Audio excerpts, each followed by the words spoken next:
What's up, y'all? Christopher Smith, League of Dads Talk Radio. You can check me out weekdays, blogtalkradio.com/The League of Dads Talk Radio. Chat line's always open, 657-383-0937.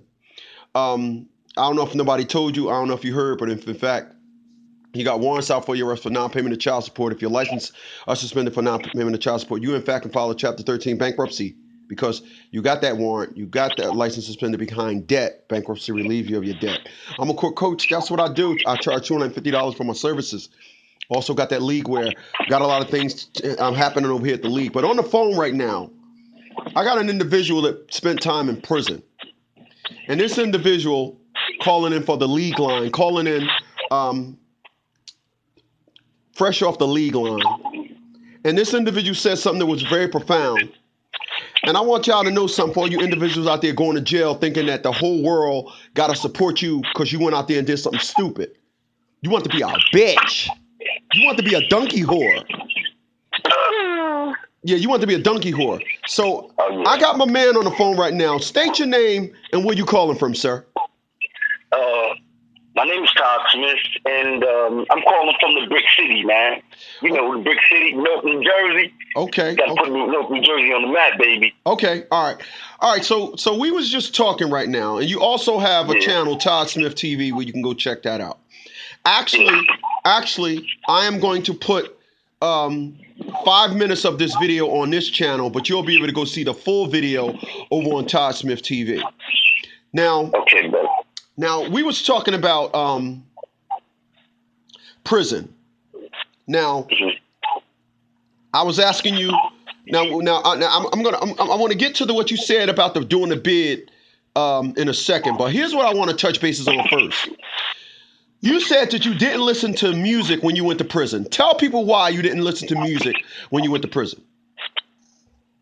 Well, the reason why I didn't listen to music when I went to prison is because, you know, trying to listen to music, which always kept my mind on the streets and always kept my mind on the fact that, you know, again, I went to prison, you know, I went to jail and I left, you know, somebody out there that I loved, you know. It was hard. It was hard trying to live in the street and live in jail at the same time. So this was just my something that I did myself. I just said it'd be best for me not to listen to music because I needed to focus on what I was doing. Meaning I was doing time, whether I was doing time to try to get back out or whatever it was. The fact of the matter is I was doing time and it just didn't work. You know, trying to be on the street, trying to live on the street and live in jail at the same time don't work, man. Wow. You know what I mean? The reality was that I was in jail and that's what I wanted to focus on. Wow. Very, very well said. The fact of the matter is you was doing prison and you didn't want to feel like you didn't want no memory of the streets. Now we was also talking about the various versions of going to prison. The various versions of going to prison. Now, I want you to tell everybody the crime that you do for the family and then do your time with it, and then the crime that you do for yourself, which is the selfish nature of an individual, and then how individuals supposed to be behind you with the both. And remember, I'm only playing the first 5 minutes of this interview here on the League of Dads Talk Radio. You'll be able to go check out the full version on Todd Smith TV. Todd Smith TV right here on YouTube. So tell us the differences between the two, sir. Well, if you say, for instance, you know, you and your wife home, and you know somebody breaks in the house, you go downstairs, and you have to handle the business. You know, that could be anything from wagging a dude to just leaving him dead. You know, whatever the case may be. And then you go to prison, then you know you should expect that your family's gonna stick by you. They're gonna stick behind you because what you did was for the family. You know, you went to jail because you was trying to help somebody in your family. You was trying to help your wife or whatever. And it could be any scenario. It don't have to be something that happened in the house. It could be you seen your son get jumped by some guys. You know, you go and help him out or whatever, and you wind up going to jail. Then it's supposed, or you should be expected that the woman that she's gonna do the bid with you, man. You know what I mean? Because this was a decision that you made that included the family. This was This was something that was for the betterment and for the safety of the family.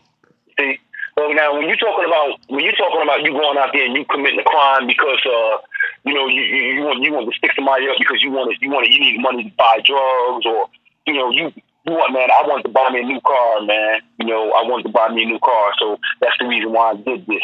You shouldn't really expect that when you go to jail that your girl is gonna stay with you, or your wife, or whoever. You can't expect them to give up their life, and you know, because let's be clear about it. When you go to jail, they go to jail too. They go to jail too. You know, not just them. When you go to jail, you know, you got a mother, you got brothers and sisters. You know, they do a bid with you too. So you in jail. They're in jail. So you can't expect them. You shouldn't expect them to stick by you when you was out there doing something that you had no business doing. Nah, when you do that, then you gotta expect whatever comes with that. You know what I mean? That's how I see it, man. Wow, well, you know what, and Todd, listen, man, that's a good way to see it. I actually would have never thought about that. I really don't think that people understand the temperament of what you said, and the severity of individuals that go out there and do crimes and what they expect. And that is a very, very valid explanation as to why sometimes when you go to prison, your ass should be in there solo. You don't get you don't get shit on your books. Exactly. You don't get nobody to come see you. You don't do all that. You did some shit that was 100% pure selfish, so you should do the time in that same manner. In the same manner. That's right. You know, just like in my situation, you know, I was married, you know, for a few years. And, you know, when I went to prison, I had been only married for, I think it was a year. We had only been married, I think, like a year and a few months or whatever. And I went to prison, and so when my ex-wife, when she stopped coming to see me, I wasn't mad at her because she had stopped coming to see me. I wasn't mad about that, because I realized, as I used to always tell her all the time, you know, like, look, you know, you didn't leave me, you know, I left you. I left you. You know what I mean? So, like, whatever decision she made or whatever, as far as us, you know, as far as maintaining the business, whatever, I wasn't mad at her about that. You know, I was mad about some other things, but I wasn't mad about that, because I knew and I understood that the situation that I put myself in. Look, I made a decision about my life that wasn't my life. It wasn't my life telling me to make that decision. You know, when you're married to somebody, you have an obligation to them. You have an obligation to the kids. So I went and made the decision based on my own selfishness. It didn't include them. When I decided I was going to go out there and commit crimes and do crazy stuff, and then I get locked up for it, then, you know, that was a decision that I made, and I didn't consult nobody. So why should she have to now consult with me when I'm in jail? She decides she wants to just leave. You know what I mean?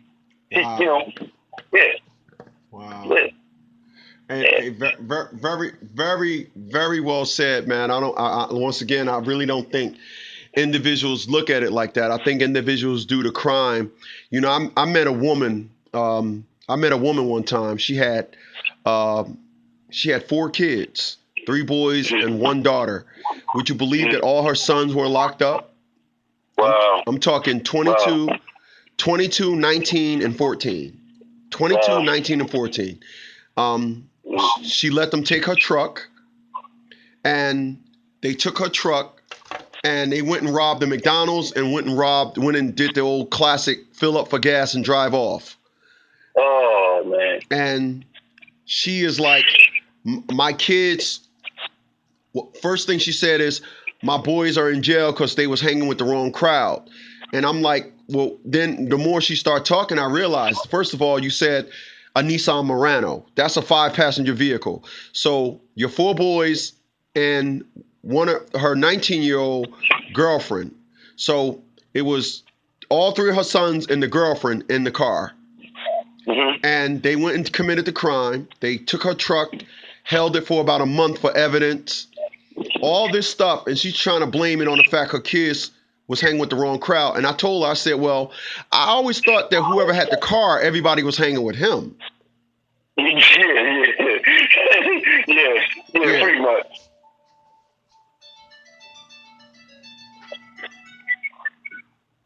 You know, I just never knew that. I thought when a person had the car that they were hanging with that person. But yeah, well, yeah. this is I think. Yeah, this is I think. Oh, go ahead. yeah, this is the stupidity of a woman that thinks she can just say something and Exactly. not realize Right. that you're really telling the Right. true story. So Right. she was Right. fighting to get her kid, the 19-year-old said, "You need to get me out of here because I got a son that I need to raise." That was his reason for telling her to Well, spend $40,000 on legal defense.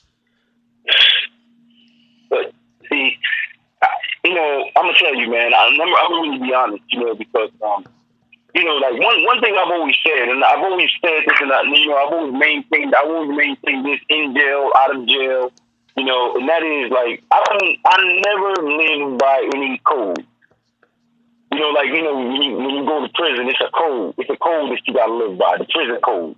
You know what I mean? When you're on the street, it's a code that you have to live by, a certain code. Because most of the times when you talk about living by a code, I guarantee you that when you look into the reasons behind these codes, it has something to do with something that's unproductive. It has something to do with something that has nothing to do with you lifting yourself up, with you going out there and doing something positive, with you doing something that's right. A lot of times when you start looking at codes and stuff people talk they live by, you know, there's some negative. There's a negative connotation behind it. So the point that I'm trying to make is that, you know, he should have thought about that. His kid, he should have thought about that before he did what he did. Right.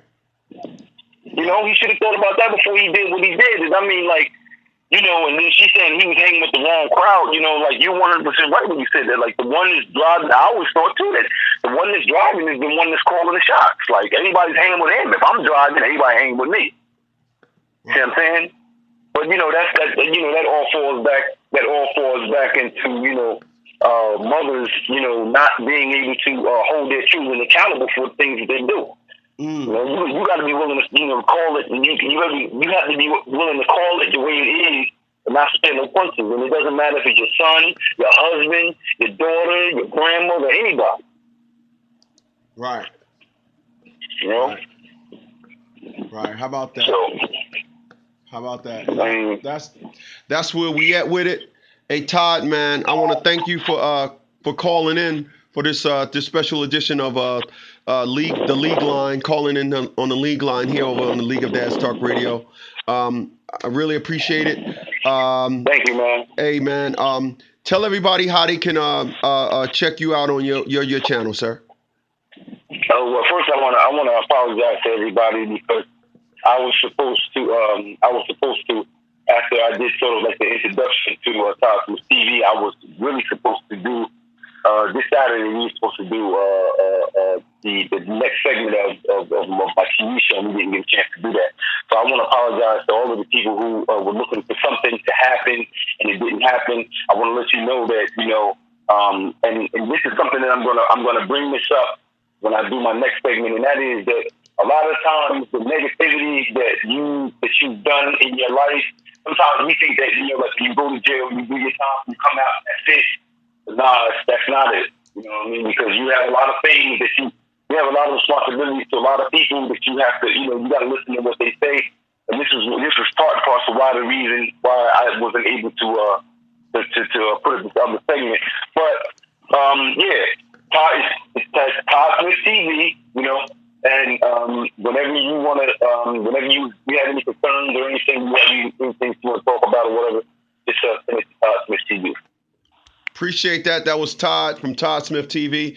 Always great when calling. Guy got a lot of perspective on a whole bunch of things that's going on in both the community and both inside the jail community, inside and the civil community. So, hey, listen, y'all. I want to thank y'all for checking me out for this edition of the League of Dads Talk Radio. As always, you can check me out, the League of Dads TV, or here on YouTube. The League of Dads Talk Radio here on YouTube, and also the League of Dads Talk Radio over on the Blog Talk Radio Network, theleagueofdads.com. That's what it is. Later, y'all.